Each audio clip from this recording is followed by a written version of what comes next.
네,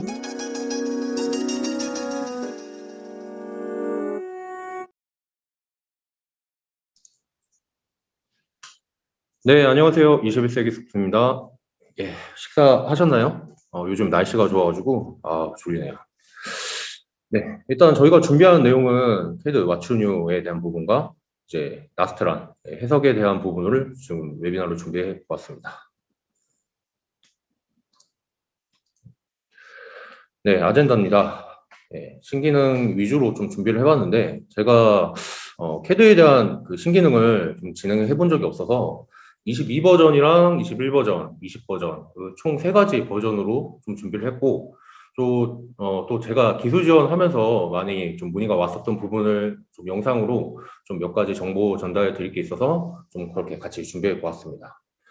또 나스트란에 대해서는 저희 또 박효순 대리가 또 해석에 대한 부분을 열 전달해서 응력해서 이제 내용 전달 드릴 예정입니다.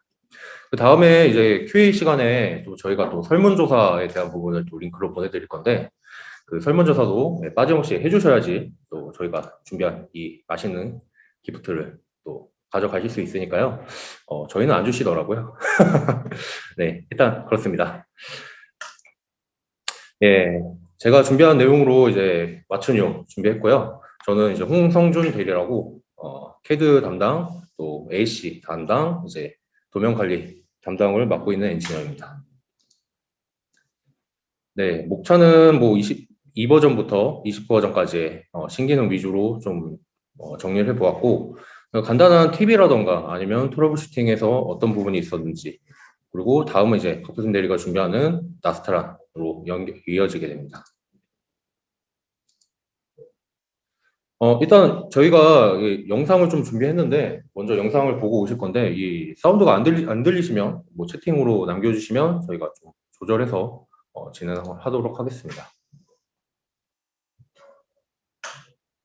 이번 릴리즈의 몇 가지 새로운 기능을 살펴보겠습니다. 어두운 주제를 더 명확하고 뚜렷하게 나타내기 위해 사용자 인터페이스 배경색이 업데이트되었습니다. 또한 패치 또는 문자를 편집할 때와 같이 상황별 탭이 활성 상태일 때 리본에서 상황별 탭의 강조 표시가 개선되었습니다. 새 블록 팔레트를 사용하여 블록을 삽입하는 방법이 개선되었습니다.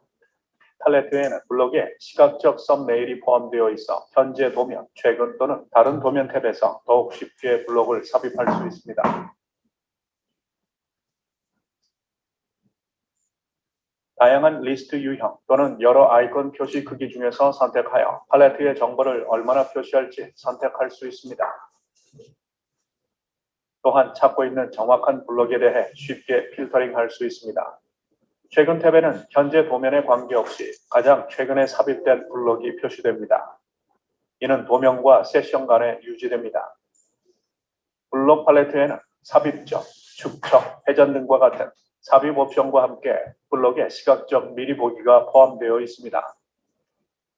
팔레트에서 블록을 배치할 때는 끌어서 놓을 수도 있고 보다 정밀하게 배치하기 위해 블록을 클릭하여 도면에 배치할 수도 있습니다. 고객 피드백에 따라 블록 배치를 반복하는 옵션이 추가되었습니다.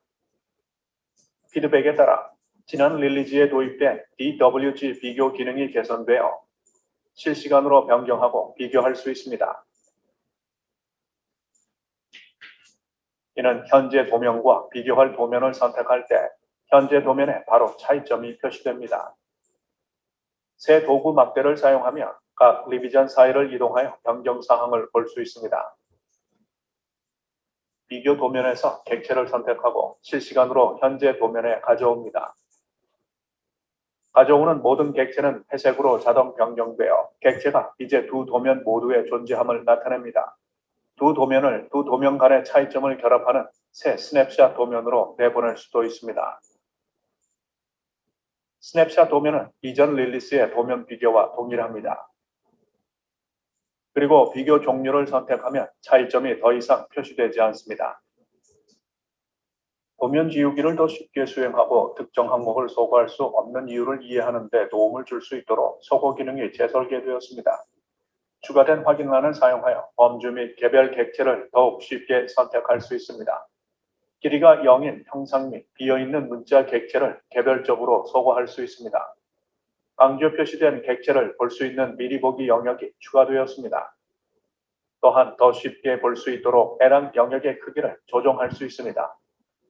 도면에서 소거할 수 없는 항목을 더 쉽게 볼 수 있도록 소거 불가능한 항목 찾기 버튼이 추가되었습니다. 이제 도면 내에서 객체 관계를 볼 수 있습니다.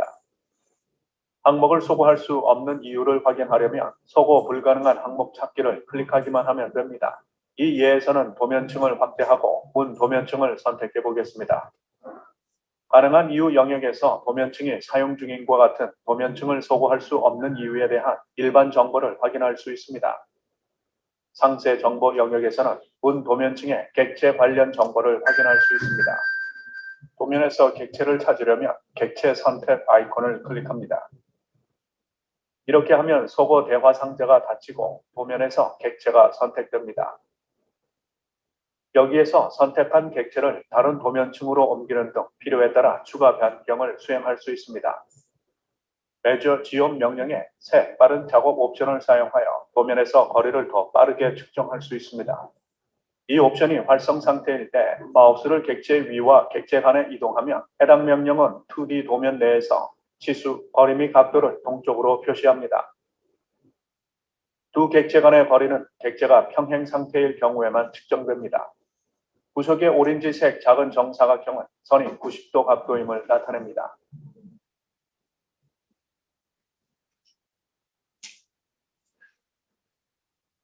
네, 오토데스크에서 제공하는 영상을 좀 보고 오셨는데요. 지금 해당되는 내용들을 좀 제가 좀 간략하게 좀 정리를 해 보았습니다. 일단 속어에 대한 UI가 좀 많이 변경이 되었는데 저번에 있었던 그 예전 버전보다는 좀 제가 봤을 때는 다 좀 확인하기가 좀 직관적이고 또 활용성이 좀 좋다라고 해야 되나? 그런 부분으로 좀 아무래도 좀 사용이 좀 편리한 것 같습니다. 일단은 뭐 도면을 불필요한 것들을 이제 제거하기도 하지만 어떤 것들이 불필요하고 또 어떤 것들을 좀 제거하고 싶은지 좀 추적하기가 좀 예전에 힘들었을 텐데 그런 부분에 대해서 좀 직관적으로 좀 많이 바뀐 모습이 확인하실 수가 있습니다. 뭐 해당되는 내용은 일단 블록 삽입에 대한 부분 아래 저 아이콘을 눌러주시면 그 추적을 하실 수가 있으니 그걸 참고해 주시면 될 것 같고 다음으로는 일단 아무래도 크게 바뀐 거는 또 블록 팔레트가 변경이 되었는데 사실 이거에 대한 부분을 좀 싫어하시는 분들이 많아서 이걸 예전으로 돌릴 수 없냐 이런 부분에 문의를 좀 많이 해주시곤 하는데 일단 기본적으로 예전에 대했었던 인서트 그 명령어가 클래식 인서트에 대한 이제 명령으로 변경이 되다 보니까 그 명령어 단축키 변경 탭에서 이 명령어를 따로 조작을 해주시는 게 예전 그 작업 환경처럼 이제 사용하실 수가 있게 됩니다. 그다음에 지금 도면에 대한 부분은 뭐 이렇고 지금 예전 그 인서트 같은 경우는 기존에 있었던 삽입에 대한 부분 또 근데 이제 다른 도면에 있었던 그 블록들을 가져오질 못했는데 지금 같은 경우는 이제 예전에 있었던 그런 블록도 가져올 수가 있기 때문에 뭐 이걸 제가 봤을 때는 좀 선택에 대한 그 활용성이 더 넓어지지 않았나 이런 생각을 합니다. 물론 어떤 PC에 대해서는 이 블록 팔레트 자체가 서치가 되게 많이 좀 필요한 부분이다 보니까 만약에 리소스를 좀 많이 잡아먹는다라고 하면 예전 그 명령으로 좀 활용을 하시는 게 작업하실 때 더 수월하실 거라고 생각이 됩니다. 네, 다음은 뭐 간단한 이제 편의 기능이 조금씩 좋아지는 내용인데요. 그 리본 바에서 어떤 부분을 이제 선택을 하고 어떤 명령어를 좀 활성화를 할 때 예전에는 좀 눈에 띄지 않는 부분이 있었습니다. 근데 20버전부터 조금씩 좀 사용자들이 좀 편의성이 좀 직관적으로 좀 바뀌다 보니까 이렇게 해치 작성에 대한 부분이 이제 작업 중이다라고 했을 때 이렇게 활성화되는 하이라이트가 생기게 되었고요. 다음은 이제 어두움 주제라는 부분인데 예전에도 물론 이제 인터페이스가 어두운 부분으로 이제 세팅을 하고 쓰시는 경우가 있었는데 사실 명도 차이가 대비가 좀 그렇게 썩 좋지 않았다라고 저도 좀 생각이 되는데 이런 문의를 좀 많이 주셨나 봐요. 그러다 보니까 이제 20버전에서 좀 대비가 조금 강하게 들어가는 부분이 업데이트가 되었습니다. 예, 다음도 21버전 내용을 잠깐 보고 올 건데요. 영상에 대한 사운드가 안 들리신다고 하시는 분들이 있는데, 이거 사운드 한번 체크 올리시면 아마 들리실 거거든요. 예, 일단 한번 영상 보고 오겠습니다.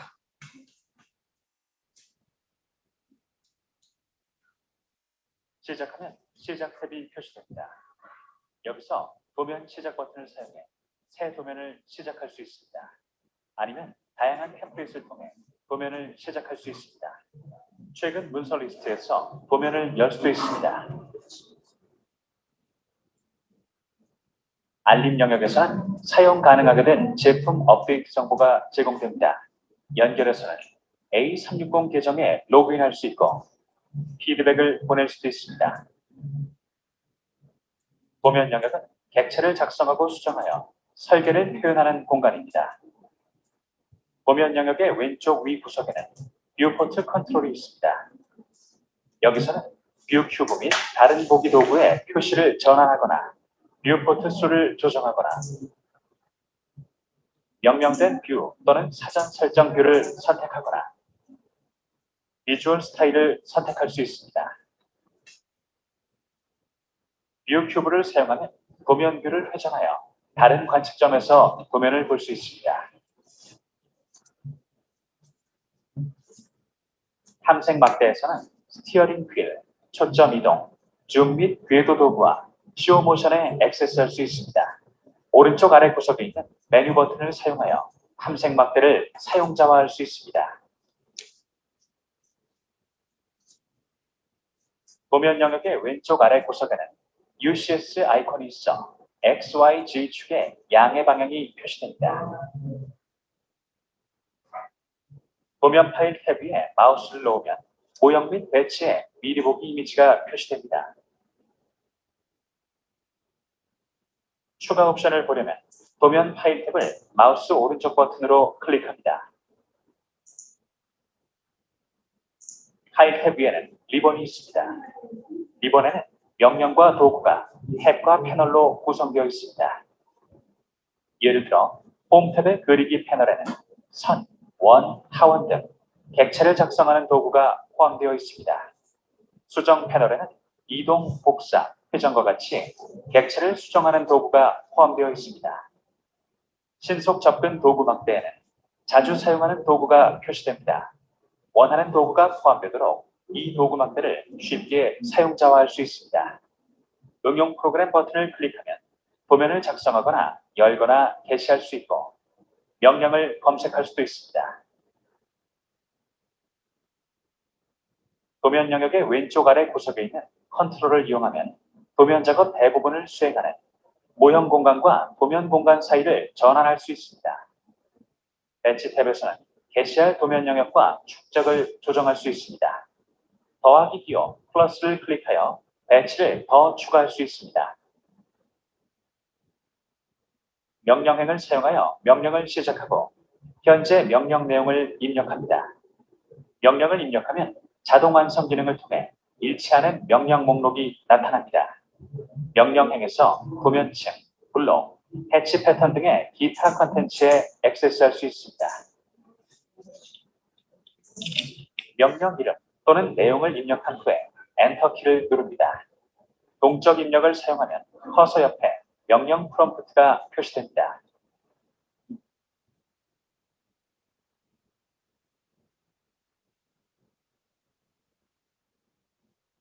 응용 프로그램 윈도우 맨 아래에는 응용 프로그램 상태 막대가 있습니다.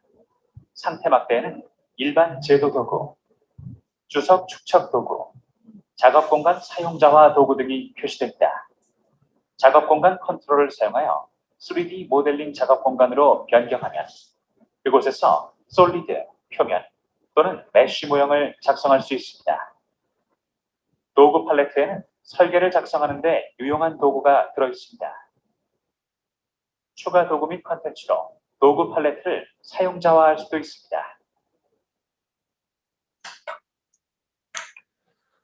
네. 제가 느낄 때는 별다른 기능이 없죠.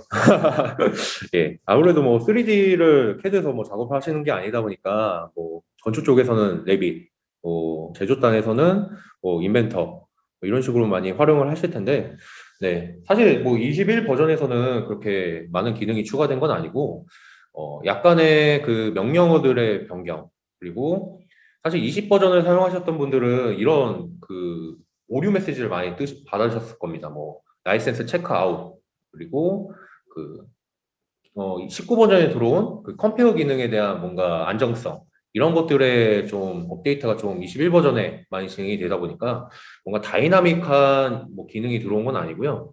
20 버전에서 조금 문제가 되었었던 어느 뭐 기능에 대한 뭐 안정성, 그리고 라이센스 관련 안정성, 뭐 버그를 잡았다든지 뭐 이런 부분과 좀 뭐 설치할 때 조금 시간이 빨라졌다라고 얘기를 하는데 뭐 이거는 그 PC마다 조금 다른 부분이니까 네, 일단 뭐 제가 준비해 간단하게 좀 정리를 해본 내용인데 뭐 명령 우리는 이제 실무자다 보니까 그 명령으로 어떤 변경이 있었는지에 대한 부분을 좀 정리해 보았습니다.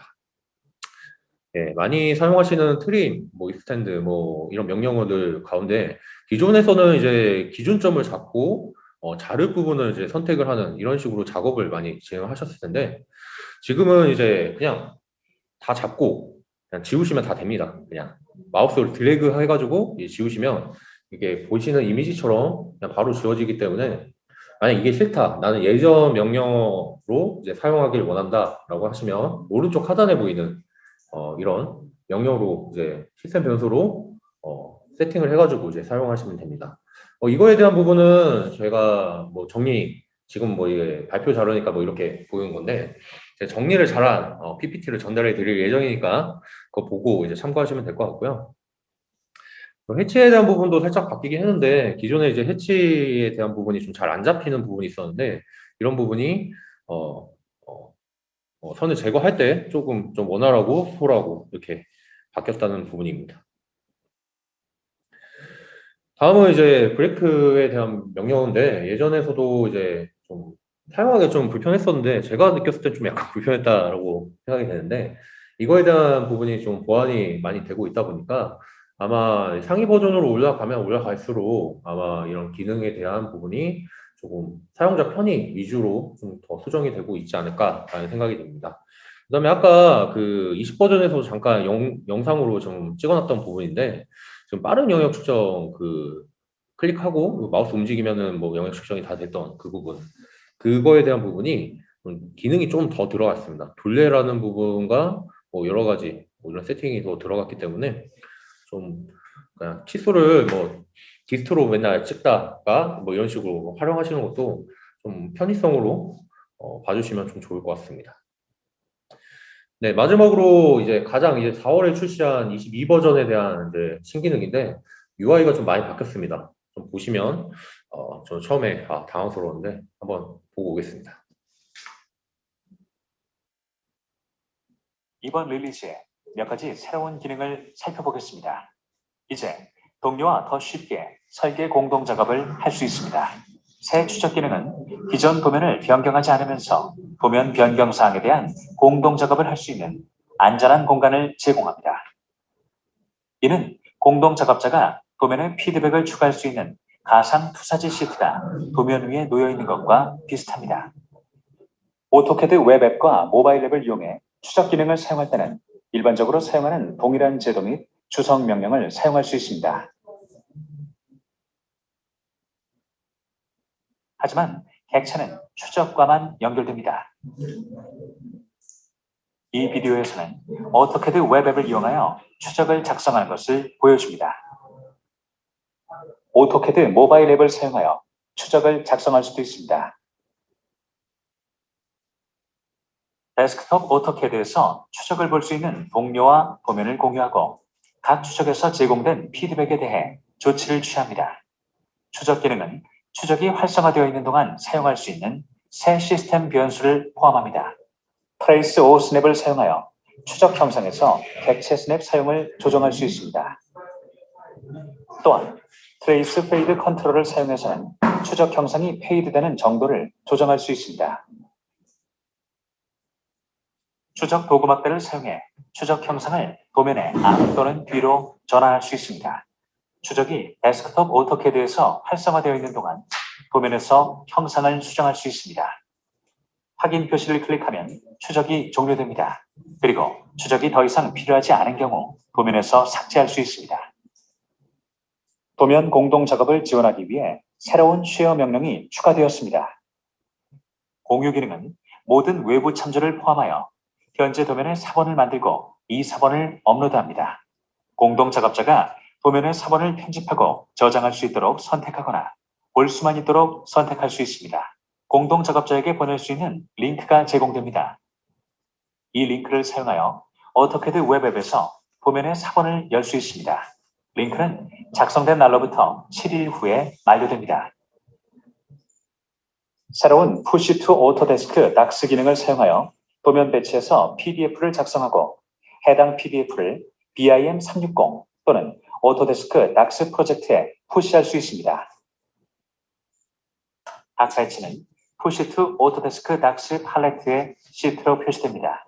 시트 수는 도면에 있는 배치 수를 기준으로 합니다. 필요에 따라 다른 도면의 시트를 추가하거나 팔레트에서 시트를 제거하거나 기존 시트 리스트를 로드하거나 현재 시트 리스트를 나중에 사용할 수 있도록 저장할 수 있습니다. 업로드할 시트를 선택하고 시트 업로드를 클릭합니다. 그런 다음 시트를 업로드할 BIM 360 또는 Autodesk Docs의 프로젝트 폴더를 선택합니다. 상태 막대에 작업이 완료되었다는 알림이 표시됩니다. 팔레트의 링크를 클릭하면 검색기의 프로젝트 폴더로 바로 이동됩니다. 개수 팔레트가 새로 추가되었습니다. 기본적으로 개수 팔레트에는 각 블록의 이름과 도면에 있는 인스턴스 수가 표시됩니다. 개수가 활성화되어 있는 동안 도구 막대를 사용하여 개수가 계산된 각 객체를 줌할 수 있습니다. 선 및 원과 같은 다른 객체에도 개수를 사용할 수 있습니다. 이 선을 선택하고 마우스 오른쪽 버튼을 클릭한 다음 개수를 선택하여 도면에 있는 선수를 표시하겠습니다. 선택한 객체 유형에 따라 도면층 및 기타 속성을 기준으로 하여 결과를 필터링할 수 있습니다. 확인 표시를 클릭하면 개수가 종료됩니다. 선택한 개수 데이터가 포함된 테이블을 현재 도면에 삽입할 수도 있습니다. 파일 탭을 응용 프로그램 윈도우에서 끌면 부동 윈도우가 생깁니다. 따라서 도면을 다른 모니터로 이동하기가 쉽습니다. 부동 윈도우를 다시 응용 프로그램으로 복귀시키려면 제목 표시줄을 파일 탭으로 끕니다. 시작하면 시작 탭이 표시됩니다. 여기서 열기 버튼을 사용해 도면을 열 수 있습니다. 또는 드롭다운을 통해 시트 세트를 열거나 샘플 도면을 탐색할 수 있습니다. 새로 만들기 버튼을 사용해 기본 도면 템플릿 파일에서 도면을 작성할 수도 있고 드롭다운을 사용해 사용 가능한 템플릿을 찾아보거나 온라인으로 추가 템플릿을 얻거나 시트 세트 작성 마법사를 사용할 수도 있습니다. 가장 최근에 사용한 문서를 보고 파일을 열고 연결된 드라이브에 저장하고 다양한 온라인 학습 콘텐츠를 살펴볼 수 있습니다. 또한 새로운 기능, 온라인 도움말, 오토캐드 모바일 앱, 오토캐드 웹 앱 등과 같은 중요한 온라인 리소스에 쉽게 액세스할 수도 있습니다. 공지 영역에서는 제품 업데이트, 설문조사 및 해본 적이 있으십니까 문서에 대한 정보를 받게 됩니다. 그리고 연결에서는 오토데스크 어카운트 계정에 로그인하여 온라인 서비스에 액세스하거나 피드백을 보낼 수도 있습니다. 현재 개발 중인 완전히 새로운 3D 그래픽 시스템에 기술 미리 보기가 포함되었습니다. 이 새로운 그래픽 시스템은 최신 GPU와 다중코어 CPU의 성능을 활용하여 더 큰 도면에 대한 보다 원활한 탐색 환경을 제공합니다. 기본적으로 기술 미리 보기 기능은 꺼져 있습니다. 이 기능은 3D 테크 프리뷰 시스템 변수를 사용하여 켜거나 끌 수 있습니다. 이 기능이 활성화되어 있으면 최신 그래픽 시스템이 뷰포트에서 음영 처리된 비주얼 스타일을 사용하여 작동합니다. 변경사항을 적용하려면 오토캐드를 다시 시작해야 합니다. 새로운 기능과 관련된 새 명령 및 시스템 변수의 전체 리스트는 제품 도움말을 참고하십시오. 네, 22버전은 아무래도 제가 생각할 땐 건축단에서 좀 많이 활용될 수 있는 이런 기능들이 많이 들어온 것 같습니다. 일단 많이 언급됐던 거 내용 중 하나가 닥스, 그다음에 빔360 뭐 이런 부분이 있을 텐데 이게 뭐냐라고 궁금해 하실 텐데 이거는 건축에서 많이 좀 쓰고 있는 도면 관리, 그 클라우드 단에서 이제 관리하는 겁니다. 그래서 관리라고 생각을 하시면 될 것 같고 근데 나는 제주인데 뭐 이 도면 관리 뭐 따로 할 수 있는 게 없냐라고 하시면 뭐 볼트라는 뭐 프로그램이 있기 때문에 기존에 이제 캐드에서 이제 볼트가 호환이 되다 보니까 이제 설치하시면 또 에덴이 들어오고 뭐 이런 부분으로 활용이 되기 때문에 너무 손해하시지 않으셔도 될 것 같습니다.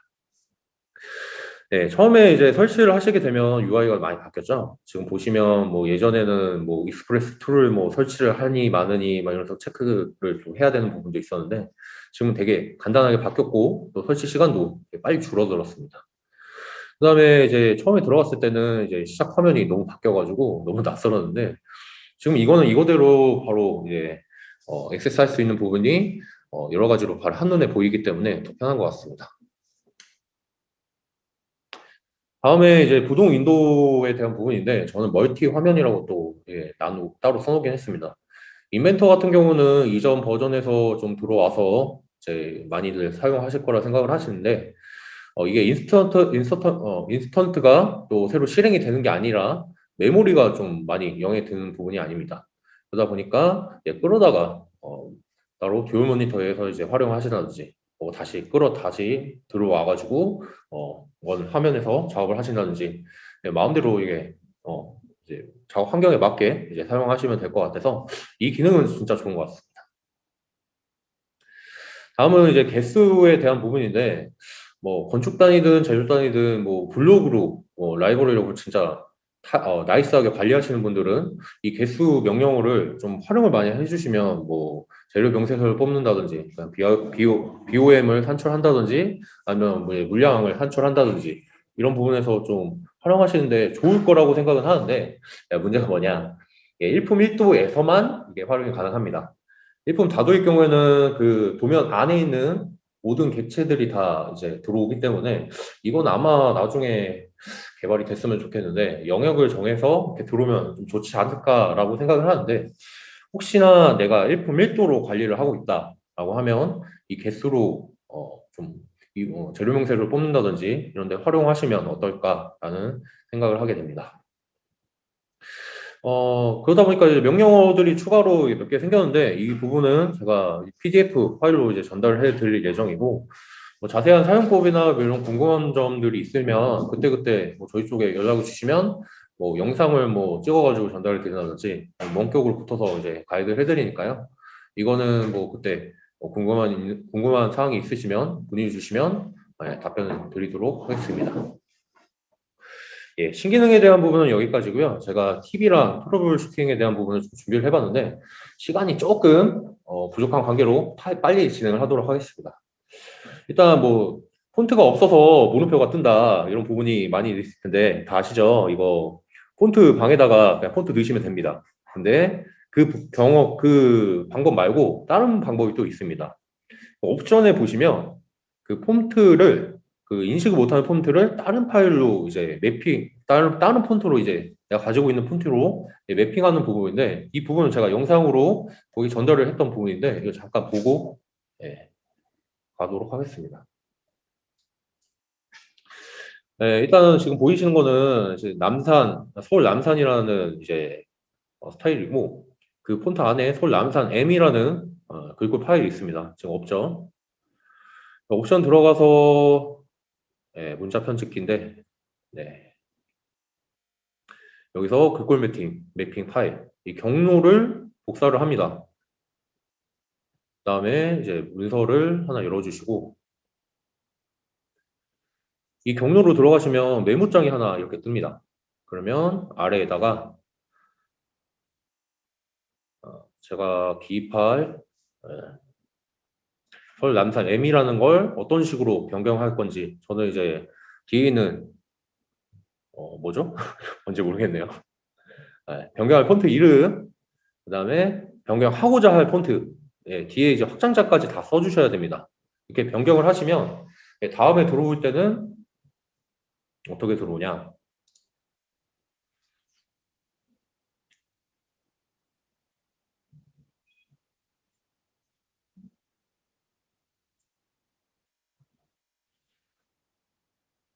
예, 지금 일단 배치단에서 보여지는데 모형으로 넘어가면 예, 변경에 대한 부분을 제가 따로 건든 것도 아니고 그냥 파일만 열었는데 서울 남산 M이라는 스타일에서 예, 지금 똑같이 없죠? 없는데도 지금 폰트가 들어옵니다.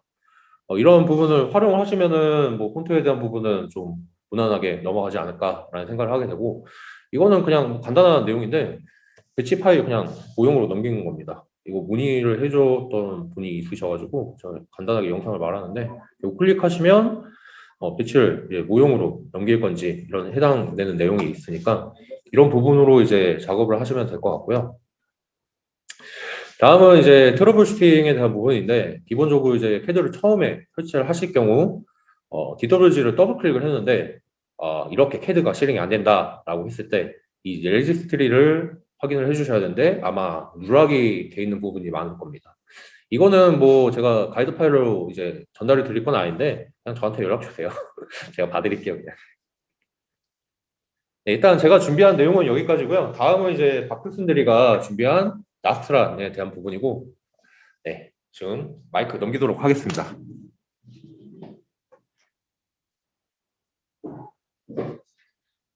네, 안녕하십니까. 21세기 소프트 박효선 대리입니다.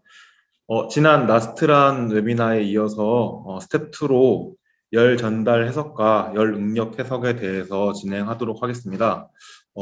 이쪽에 대해서 상당히 많은 분들이 궁금도 하시고 하셔서 기본적으로 활용할 수 있는 방법에 대해서 실습을 위주로 준비해 봤으니 한번 관심 있게 봐주시고요. 진행은 이렇게 되겠습니다. 열 전달 해석 이론에 대해서 먼저 진행을 하고 열 전달 해석을 실습하고 그로 인해서 열 응력 해석까지 실습을 하면서 직접 활용하는 걸 도와드리도록 하겠습니다.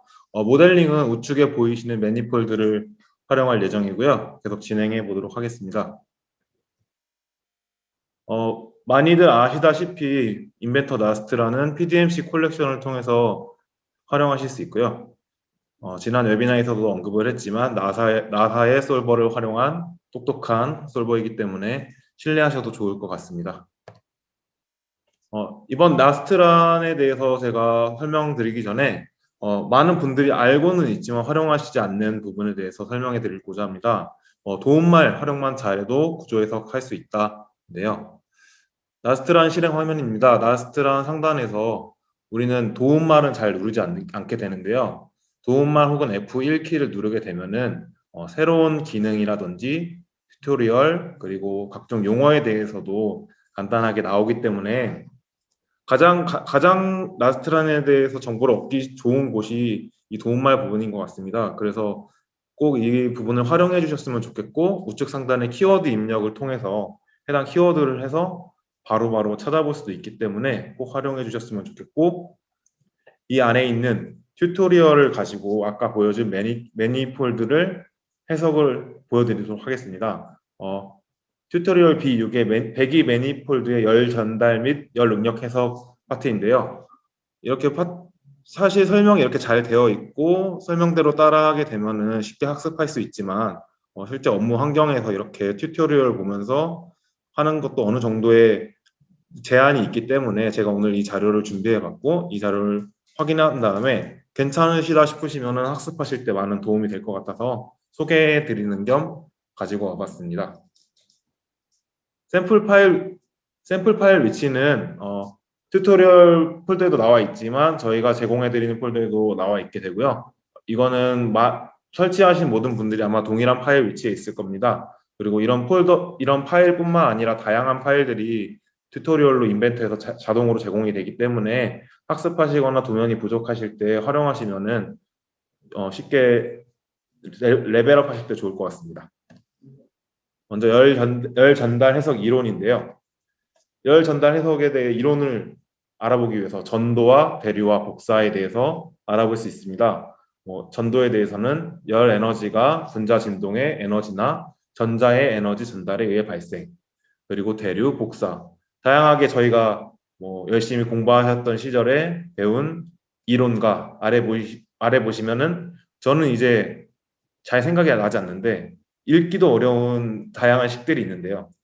제 스타일 많이 알고 계실 겁니다. 이런 공식 사용하지 않겠습니다. 라스트란 활용하면서 바로바로 대응 실제 사용해 보실 수 있고, 분명 검증을 위해서는 이런 식과 대입을 하면서 검증이 이 결과값이 맞는지 확인해 봐야 되는 그런 과정은 꼭 필요하기 때문에 각자의 학습은 꼭 필요하다고 생각합니다.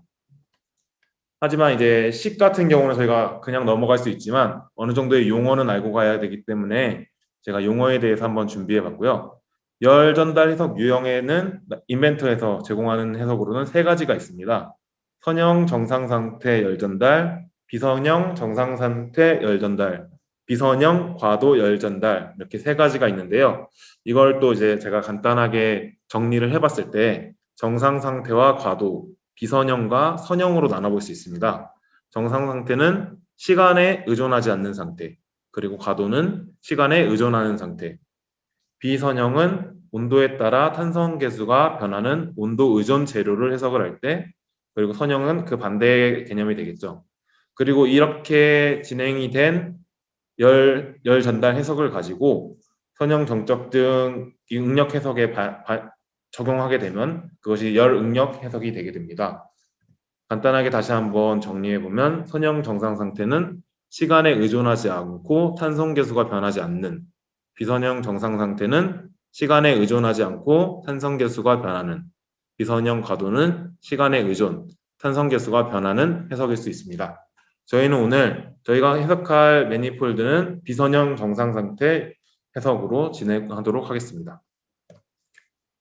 그리고 열전달 해석에서 필요한 하중 정보가 있습니다. 인벤터 나스트란에 있는 하중의 유형인데요. 위쪽에 보이시는 것은 구조 해석을 위한 조건이고요. 아래쪽에 열 해석을 위한 조건이 있습니다. 크게 어렵지 않고 저희가 알 수 있는 온도라든지 대류, 방사, 열 생성, 열 플럭스에 대한 간단한 설명을 적어놨고요. 추후에도 생각이 잘 안 나시면은 이걸 표를 보시고 어떤 유형을 선택해야 되는지 판단해 주시기 바랍니다. 이제 실습에 들어가 보겠습니다. 이론이 길어지면은 다들 힘들어지시니까 바로 실습으로 하면서 실제 결과물을 확인하면서 열 해석에 대해서 흥미를 한번 가져보도록 하겠습니다. 매니폴드 열전단 해석에 대해서 해석 설정에 대해서 먼저 하고 가겠습니다. 재질을 선택할 수 있습니다. 인벤터에서 기본적으로 제공하는 재질도 선택할 수 있지만 이번 매니폴드 열전달 해석에서는 이런 물성치들을 직접 기입해서 해석하는 걸 해보겠고요. 질량, 밀도, 참조 온도 등 탄성계수, 비열, 열 전도도 등을 할 수 있는데요. 이런 용어들을 하나하나 다 알아보기 위해서는 시간이 너무 걸리기 때문에 제가 간략하게 이렇게 적어놨고요. 이런 재질의 물성 특성들을 가지고 해석을 진행해 보도록 하겠습니다. 이 값으로 기입해서 진행하는 것을 보여드리도록 하겠습니다. 그리고 해석 하중에 대해서는 해석 유형에서 열 플럭스, 아까 말씀드린 다양한 열 전달 해석에 중요한 하중 정보들을 기입하게 되는데요. 열 플럭스는 0.035 BTU per sec 인치 제곱으로 되어 있는데 지금 이 단위는 영국식 단위이기 때문에 해당 단위로 표시되어 있고 이렇게 단위를 선택한 이유는 튜토리얼에 기입된 단위를 그대로 사용했기 때문에 원하시는 단위로 변환을 해주실 수도 있습니다. 그리고 다음으로는 대류 70화씨로 해서 기입을 하게 됐고 대류 개수는 3.858에 10의 마이너스 5승. 그리고 대류 설정을 할 때 제가 영상에서 진행을 하겠지만 면체인이라는 기능을 활용해서 이건 라스트란 활용할 때 꿀팁일 수 있으니까 꼭 기억해 주시고요. 다음은 초기 조건은 온도는 70. 이제 모든 해석 조건은 다 영국식 단위이기 때문에 그 점을 생각해 주시고 영상으로 한번 확인하면서 실제 해석에 대해서 열 전달 해석에 대해서 진행해 보도록 하겠습니다. 상단에 인벤터 나스트란에 진행할 수 있는 아이콘들이 있고요. 해석 유형을 편집해 보겠습니다. 최초의 해석 유형은 선형 정적으로 되어 있는데 이 해석을 열전달 해석을 하기 위해서 제가 아까 말씀드렸던 비선형 정상 상태 열전달로 변경하고 출력 제어나 옵션은 해당 그대로 진행하겠습니다. 그리고 단위는 아까 말씀드렸다시피 영국식으로 해서 진행을 하도록 하겠습니다. 사전 설정이 다 완료되었으면 비선형 정상 상태 열전단과 영국식으로 변환된 걸 확인할 수 있고요. 좌회석으로 차례대로 진행해 보도록 하겠습니다. 재료를 설정하겠습니다. 말씀드렸다시피 인벤터 나스트란에 있는 오토데스크에 있는 재질을 가지고 와서 활용할 수도 있지만 이렇게 직접 물성치를 기입하고 회사에서 가지고 있는 물성치를 저장한 다음에 불러와서 활용할 수 있는 방법도 있습니다. 아까 제가 말씀드렸던 그런 조건들을 다 입력하고 있는데요. 이 조건을 입력한 후에 확인을 누르게 되면 재질 1이라는 재료가 생기게 되고 재질 1에는 제가 기입한 내용들이 다 들어가 있는 걸 확인할 수 있습니다. 다음으로는 이상화를 진행하도록 하겠습니다. 이상화를 진행하기 위해서 색깔도 설정할 수 있고요. 재질 또한 제가 아까 지정했던 재질 1을 입력하고 부품은 매니폴드 하나가 있기 때문에 부품 1을 선택해서 진행하고요. 유형은 솔리드, 쉘, 선 요소가 있습니다. 해당 물체는 솔리드 요소이기 때문에 솔리드로 선택을 해서 이상화 설정까지 하고 안에 재질이 들어간 것도 확인할 수 있습니다. 이상화까지 설정을 했다면 구속 조건과 하중을 봐야 되는데요. 열 전달 해석에서는 구속 조건은 들어가지 않기 때문에 하중으로 바로 진행하도록 하겠습니다. 하중 유형에서 제가 아까 말씀드린 유형 중에 열 플렉스를 선택하셔서 매니폴드 내부의 온도를 설정하도록 하겠습니다. 매니폴드 내부 면을 이렇게 하나하나 선택해 주면서 그 해당 부분에 열을 하중을 기입할 수 있는데요. 이렇게 하나하나 선택하는 이런 작업이 불필요하다고 느껴지거나 아니면 좀 비효율적이다 느껴지시는 분들은 제가 뒤에서 말씀드린 면 체인을 한번 기억해 주시면 좋을 것 같고요. 우선은 면 체인을 설명하기 전이기 때문에 좀 번거로운 방법을 먼저 한번 안내해 드리도록 하겠습니다. 아까 말씀드린 하중의 정의를 입력하게 되고요. 밀도 등 표시 옵션을 선택하고 확인을 누르는 것이 아니라 새로 만들기를 눌러서 추가 하중을 입력해 두도록 하겠습니다. 내부 온도가 설정이 되었기 때문에 외부의 대륙값을 지정해 줄 텐데요. 이제 내부에 지나가는 아까 지정한 열 온도와는 반대로 외부 바깥면에 들어가는 열을 선택해 줄 텐데요. 여기서 면을 하나하나 선택하는 이런 작업이 번거롭고 비효율적이기 때문에 제가 기억해달라고 말씀드렸던 열 플렉스 선택한 도면 요소에서 우클릭을 하신 다음에 면 체인을 누르게 되면은 해당 면을 클릭했을 때 관련된 면이 전체적으로 한 번에 선택이 되는 걸 확인할 수 있습니다. 이 작업을 한다면 더 많은 면을 더 빠른 시간 안에 효율적으로 선택할 수 있기 때문에 면 체인 활용하는 법을 꼭 기억해 주셨으면 좋겠고요. 엄청나게 빠른 시간 안에 바깥면을 다 지정했습니다. 그리고 기존에 저희가 약속했었던 하중의 정의값을 기입하게 되고요. 확인이 아닌 또 새로운 값으로 해서 다음 값을 지정해 주기 전에 기존에 지정해줬던 열에 대한 표시값과 다르게 색상을 다른 색깔로 지정을 해서 각 하중에 구분을 할 수 있습니다. 아까 지정했던 부분은 초록색 그리고 이번에는 파란색으로 다시 지정을 해보았습니다. 이렇게 색깔별로 지정을 하게 되면 어떤 부분에 대해서 들어갔고 어떤 부분에 차이가 있는지 직관적으로 확인할 수 있기 때문에 이 기능도 자주 활용해 주셨으면 좋겠고요. 초기 조건으로는 온도에 대한 해석이기 때문에 온도의 초기 조건 기입하고 확인을 눌러주겠습니다. 여기까지 하중까지 다 진행이 되셨다면은 마지막으로 메시 설정만 하게 되면 모든 설정은 마무리되게 됩니다. 메시 요소 크기는 0.09 인치로 해서 요소 순서는 선형 그리고 연속 메시를 적용해서 메시를 생성하도록 하겠습니다. 최초에 솔리드를 설정할 때 이상화를 설정할 때 노란색으로 지정을 해놨기 때문에 메쉬의 색상은 노란색으로 아마 나올 것 같은데요. 네, 아주 오밀조밀하게 잘 나온 메쉬를 확인할 수 있고요.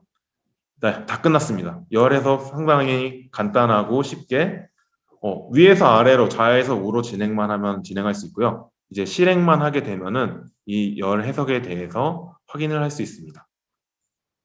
제가 일부러 튜토리얼을 가지고 온 이유는 다른 실제 사례를 가지고도 할 수 있지만 기본 튜토리얼을 활용하는 것도 좋을 것 같다고 생각해서 가지고 왔고요. 색상이 제가 보기엔 상당히 이쁘게 잘 나온 것 같아서 지금 최고 온도 지점도 확인할 수 있고요. 최저 온도 지점도 확인할 수 있습니다. 온도는 영국식이라서 이렇게 높게 나오게 되었는데요. 좌측 상단에 보이는 드롭다운 창을 통해서 도시 저희가 사용하는 온도로도 변경할 수 있기 때문에 크게 걱정하지 않으셔도 될 것 같습니다. 이렇게 열 전달 해석이 간단하게 끝이 나면 열 응력 해석으로 들어가게 되는데요. 열 전달 해석과 열 응력 해석을 묶은 이유에 대해서 지금 바로 설명을 드리고자 합니다. 열 응력 해석에 대한 사전적인 의미라든지 그런 고리타분하다 할까요? 그런 내용을 다 제외하고 열 응력 해석이랑 열 응력 해석을 구하기 위해서는 열 전달 해석을 구하고 그 열 전달 해석을 통해서 열 응력 해석을 구할 수 있습니다. 저희는 실제 작업을 해야 되고 일을 해야 하는 상황이기 때문에 뭔가 더 사용자의 상황에 맞게 한번 준비해 봤고요. 열 전달 해석을 통해서 열 응력 해석으로 진행이 된다. 네, 열 전달이가 응력이에게 지금 바톤 터치를 하고 있는 모습을 볼 수 있는데요. 열 전달 해석 자료를 가지고 열 응력 해석을 진행해 보도록 하겠습니다. 열 응력 해석에서 가장 중요한 점은 하중을 줄 때 출력에서라는 유형을 가장 집중해서 봐주시면 좋을 것 같습니다. 이 출력에서라는 기능을 이렇게 활용하지 않는다면 이게 뭔지 잘 모르시는 경우가 많이 있는데 출력에서라는 기능은 기존에 활용했던 해석 값을 지금 하고자 하는 해석 값에 하중으로 가져오겠다는 내용이고요. 저는 이 출력에서를 통해서 앞서서 진행했던 열 전달 해석을 가지고 와서 열 응력 해석에 적용해 보도록 하겠습니다. 앞서 진행한 열 전달 해석인데요. 해석에서 우클릭을 누르시고 복제를 누르게 되면 아래창에 새로운 해석이 생성이 되게 됩니다. 이 새로운 해석은 제가 이름을 한번 변경해 볼 텐데요. 바로 이 창에서 변경이 가능하기 때문에 열 응력 해석으로 변경해 보겠습니다. 그리고 복제를 했기 때문에 비선형 정상 상태 열 전달로 되어 있기 때문에 열 응력 해석을 하기로 했기 때문에 저희는 선형 정적으로 바꿔서 출력 세트에 변형만 추가한 후에 OK를 눌러서 넘어가겠습니다. 선형 정적으로 변경된 걸 확인할 수 있고 기존에 열 전달 해석에서 사용했던 재질 값이라든지 하중 값이 그대로 오는 걸 확인할 수 있는데요. 여기에 들어간 하중 값은 삭제를 한 후에 다시 지정하도록 하겠습니다. 재질 값과 메쉬를 그대로 가지고 와서 활용을 해보겠고요. 응력 해석이기 때문에 구속 조건이 반드시 들어가게 되는데요. 구속 조건에는 볼트로 채워지는 이 매니폴드의 볼트로 채워지는 부분은 고정으로 한번 지정을 해보겠습니다. 볼트에 고정으로 되는 해석을 고정값을 넣기 위해서는 해당 방법을 사용해 주셔서 고정해 주시면 될 것 같고요. 응력 해석에 대한 내용은 앞서 진행했던 웨비나에서도 있지만 지금 하는 웨비나를 통해서도 응력 해석에 대한 간단한 참고가 될 수 있을 것 같아서 더 활용해 주시면 좋을 것 같고 새로운 해석을 눌러서 매니폴드 볼트와 상대면이 닿는 곳에 자유도를 먼저 주신 다음에 X축으로만 고정을 한번 해보도록 하겠습니다. 이제 X축으로만 고정을 하게 되고 확인을 누르게 되면은 해당 그 구속 조건에 대해서 표시가 나오게 되는데요. 기존의 고정 조건과 별로 차이가 없기 때문에 이번에 준 고정 조건에 대해서 색상을 변경해서 핑크색으로 해서 지정을 해보도록 하겠습니다. 네, 구속 조건에 대한 시각적인 차이를 줘봤고요. 구속 조건이 다 완료됐으면 응력 해석이기 때문에 하중을 줘야겠죠.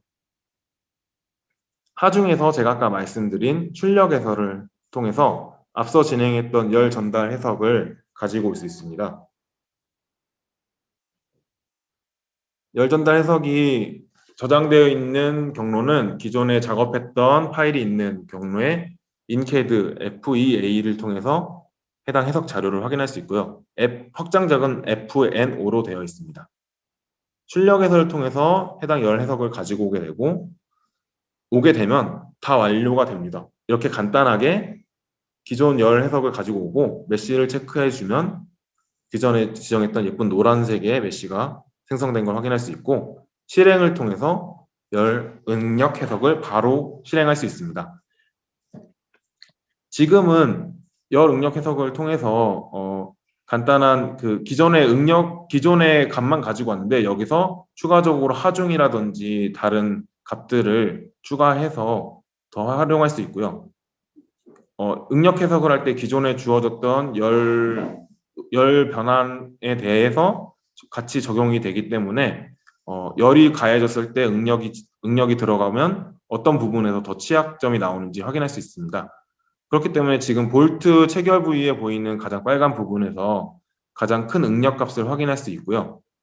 이 응력 값을 통해서 저희가 해줄 수 있는 부분은 해당 부분에 살을 더하거나 그리고 뭐 재질 변경을 하거나 디자인을 변경하거나 다양한 변경 사항을 확인할 수 있겠죠. 그리고 변형됨을 끄게 되면은 아까 좀 많이 일그러져 있던 그런 모습을 온전히 열에 대한 해석과 스트레스에 대한 해석 그런 수치값으로만 확인할 수 있고요. 그 변형된 값을 얘기하기 전에 풀업을 통해서 원하는 지점의 값의 수치를 확인하는 것도 가능합니다. 다양한 유형의 스트레스 값을 확인할 수도 있고요. 맨 처음에 영국식으로 되어 있기 때문에 저희가 자주 사용하는 메가파스칼로 해서 값을 확인했을 때 2368 메가파스칼이라는 응력 값을 확인할 수 있었습니다. 네. 해당 제품이 지금 너무 많이 일그러져 있어서 이게 문제가 되지 않느냐 하는 부분도 있을 텐데요. 이 변이 값을 봤을 때 실제로는 이렇게 보이는 것처럼 많은 부분이 아니라 0.0548 정도의 변이 값이 있는 것으로 알 수 있습니다. 이렇게 크게 나오게 되는 이유는 결과값에서 편집을 누르게 되면 변형 옵션에 백분율이 10으로 들어가 있는데요. 10배로 확대를 한 겁니다. 실제는 지금 여기 보이시는 이런 형상이 되겠네요. 그래서 크게 문제가 없다는 것을 확인할 수 있고요. 메시라든지 다양한 가시성을 변경해서 보고서 및 제출용으로 사용하실 때 조절하실 수 있고요. 이 변이값도 뭔가 시각적인 효과를 위해서는 변이값을 실제로 하는 것보다는 백분율을 어느 정도 적용해서 시각적인 효과를 주는 것도 저는 추천을 드립니다. 한 3 정도로 진행을 했을 때는 너무 변화가 크지 않고 보기에 나쁘지 않은 수준의 자료를 확인할 수 있고요. 애니메이션을 통해서 시간에 따른 변화를 영상을 통해서 확인할 수 있고 이 영상을 따서 저 같은 경우는 고객사라든지 요청하시는 곳에 이 영상도 같이 제공을 해서 시각적인 효과를 드리기도 합니다. 다음으로는 이 해석 자료를 가지고 저 같은 경우에는 해석 자료를 하나하나 보면서 보고서를 따로 제 폼에 작성을 하게 되는데요. 이 열응력 해석을 우클릭하신 후에 보고서 작성을 누르면 다양한 정보를 이렇게 먼저 기입을 하신 다음에 보고서가 자동으로 작성되는 것을 확인할 수 있는데요. 제가 작성할 수 없는 다양한 세부적인 값들이 있기 때문에 이 해당 자료를 저는 그대로 사용하기보다는 참고용으로 사용해서 각자의 폼에 맞게 보고서를 생성하시는 것을 추천드리고요. 보고서라고 저장을 한 후에 확인을 해보도록 하겠습니다. 이제 라스트란에서 해당 현재 화면을 통해서 보고서를 작성하는 장면이고요. 이렇게 한 컷 한 컷 각 응력값에 대한 이런 사진들을 찍어서 보고서가 작성이 되었습니다. 기입한 내용이 그대로 들어가고 링크로 요약 및 다양한 접촉 정의 등 바로 링크돼서 해당 항목으로 갈 수 있는 보고서가 생성된 걸 확인할 수 있습니다. 이 보고서를 가지고 그대로 활용하기보다는 각자 좀 더 깔끔한 보고서 폼을 가지고 거기에 대입을 해서 이런 값들을 이용하면 좀 더 괜찮은 해석 설계자가 되지 않을까 생각해 봅니다. 네, 제가 준비한 자료는 여기까지고요. 저희 많은 분들이 기다리는 퀴즈 시간이었습니다. 네, 저희가 피자를 원래 EDM에는 2판으로 되어 있는데 저희 마케팅 팀에서 하나 더 요청을 하셔가지고 3개, 총 3개, 퀴즈 정답자 2분, 그리고 적극적인 참여 및 저희가 주관적으로 선택하는 한 분께 피자를 드리도록 하겠습니다. 먼저 퀴즈에서는 한 문제에 2개의 피자가 있고요. 제 문제를 많이 보신 분들은 알겠지만 긴장을 늦추시면 안 될 것 같습니다. 네, 퀴즈입니다. 첫 번째 정답자에게만 퀴즈에 대한 정답을 주게 되면은 인터넷 속도라든지 이런 게 있기 때문에 제가 지정한 n번째 정답자에게 피자를 드리도록 하겠습니다. n번째는 예를 들어서 첫 번째와 9번째 이렇게 기입이 되어 있으면 그 첫 번째, 9번째 2분에게 피자를 드리겠고요. 개인당 이게 도배도 할 수 있으니까 한 분당 2번 기입까지만 정답을 인정하도록 하겠습니다. 네, 긴장해 주시고요. 문제입니다. 오늘 인벤터 나스트란 스텝 2의 웨비나 영역에서 다뤘던 해석 영역은 무엇과 무엇입니다. 아시잖아요. 이게 문제가 아니라는 걸 다들 채팅창을 움직이시지 않으셨습니다. 네, 열 전달과 열 응력 해석이었습니다. 그렇다면 이제 진짜 문제 가겠습니다. 지금부터 입력하는 거에 대해서 위에 상단에 나오는 n번째 정답자에게 피자를 드리도록 하겠습니다. 그렇다면 전다리와 응력이의 바지 색상은 무엇일까요?